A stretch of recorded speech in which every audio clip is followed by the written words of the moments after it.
যেই সন্তানের আচরণে মা এবং বাবা দুজন খুশি হইয়াই কবরে গেল, মনে শান্তি নিয়ে দুনিয়ার থেকে বিদায় হয়ে গেল। আল্লাহ পাক ওই সন্তানকে 4টা নিয়ামত দিবেন, 3টা দিবেন দুনিয়াতে, একটা দিবেন আখিরাতে। দুনিয়ার জমিনের নিয়ামত, মা বাবার ভাগ্য সন্তান। তুমি ঠকো নাই, বাবার পেশাব সাফ করিয়া তুমি ঠকো নাই, বাবার হাত পা টিপা দিয়া ঠকো নাই, মা বাবার খেদমত করিয়া তুমি ঠকো নাই। আল্লাহ পাক তোমার দুনিয়াতে 3টা নিয়ামত দিবেন। 1 নাম্বার, তোমার রিজিকে আল্লাহ বরকত দিবেন, বরকতি রিজিক। পাহাড় পরিমাণ মাল হয়ে যাইব তোমার, এই কথা না, অর্থাৎ মাল আল্লাহ যাই দেন বরকতে ভরা। বরকতি রিজিক দিবেন 1 নাম্বার নিয়ামত। আর বরকতি রিজিক যারা পায়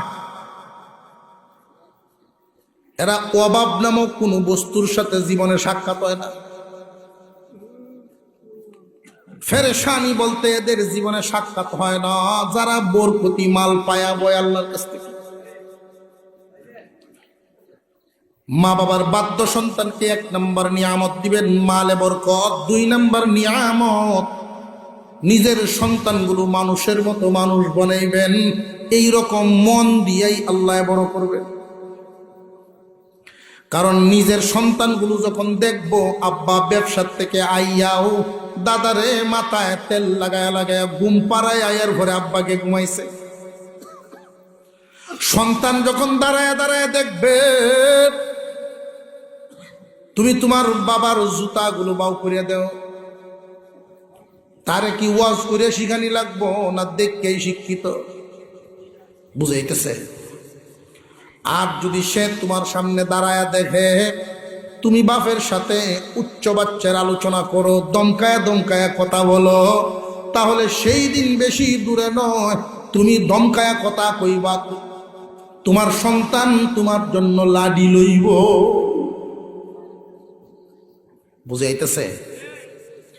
মা বাবার বাধ্য সন্তান যারা, আল্লাহ পাক এদেরকে যেই নিয়ামত দিবেন, 1 নম্বরে বরকতি মাল, 2 নম্বরে সন্তান মানুষ হবে, 3 নাম্বার আল্লাহ নেক সুস্থ হায়াত দিবেন। সুস্থ হায়াত, মরণের আগ পর্যন্ত এমন কঠিন রোগে আক্রান্ত হবে না যেই রোগে মানুষ ঘৃণা করে, যেই রোগ হইলে পরে মানুষ দাঁড়াইতে চায় না, ডরাইব যদি আমরা রইলে বেওয়াইয়ে মাফসায়াল মোবাইলে দাঁড়াইতো না।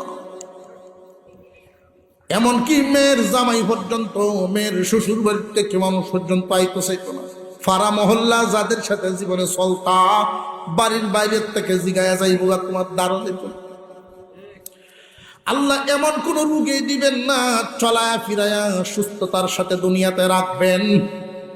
1-2 দিনে জ্বর, আগের দিন মাথা বেদনা, পরের দিন বিদায়। আল্লাহ রব্বুল আলামিন 3টা নিয়ামত দুনিয়াতে দিবেন মা বাবার বাধ্য সন্তানকে। 1 নাম্বার বরকতি মাল, 2 নাম্বার বরকতি এবং রহমতি আওলাদ, নেক আওলাদ, 3 নাম্বার সুস্থ হায়াত।